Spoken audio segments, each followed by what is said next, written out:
This is the Daily Pulse from Speak My Word Ministries. I'm Travis Zimmerman. We're on a 17-day series paralleling Joseph of the Old Testament to Jesus. And this is out of the NIV Application Study Bible, and it's thank you for that. This one is both forgave those who wronged them. And we read about this account of Joseph forgiving those who wronged them. And this is hard to get through. It's so beautiful. It's one of the most beautiful passages in all of Scripture. This is Genesis chapter 45, verses 1 to 15. This tender account. Joseph makes himself known. Then Joseph could no longer control himself before all his attendants, and he cried out, "Have everyone leave my presence." So there was no one with Joseph when he made himself known to his brothers. And he wept so loudly that the Egyptians heard him, and Pharaoh's house heard about it. Joseph said to his brothers, "I am Joseph. Is my father still living?" But his brothers were not able to answer him because they were terrified at his presence. Then Joseph said to his brothers, "Come close to me." When they had done so, he said, "I am your brother Joseph, the one you sold into Egypt. And now do not be distressed, and do not be angry with yourselves for selling me here, because it was to save lives that God sent me ahead of you. For 2 years now there has been famine in the land, and for the next 5 years there will not be plowing and reaping. But God sent me ahead of you to preserve for you a remnant on earth and to save your lives by a great deliverance. So then, it was not you who sent me here, but God. He made me father to Pharaoh, lord of his entire household and ruler of all Egypt.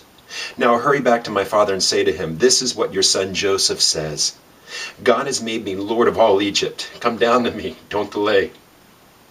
You shall live in the region of Goshen, and be near me, you, your children, your grandchildren, your flocks and herds, and all you have. I will provide for you there, because 5 years of famine are still to come. Otherwise, you and your household and all who belong to you will become destitute.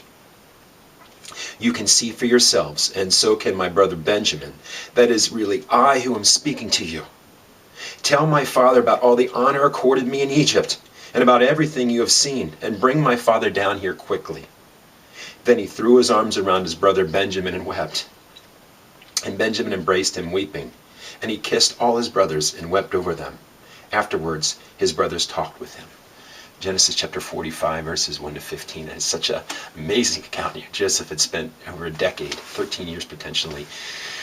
It would have been 13 years, 17, around that time, just alienated from his family, separated from family, saying, "Bring my father down. I'm going to be reconciled. I forgive you. I forgive you," despite the power that Joseph could have had to enact on them and avenge himself. He didn't.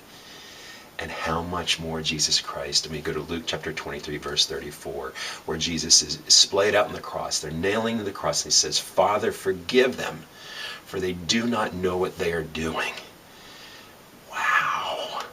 Jesus Christ, the King of Kings, the Lord of Lords, the Lion of the tribe of Judah, being nailed to the cross, everything against him, all these people spitting on him and saying, "If you come down from there and perform a miracle for us," and Jesus tenderly, humbly saying, "Father, forgive them, for they do not know what they are doing." One of the most powerful parallels of Joseph and Jesus in the Bible. In your name, Father, in your name only.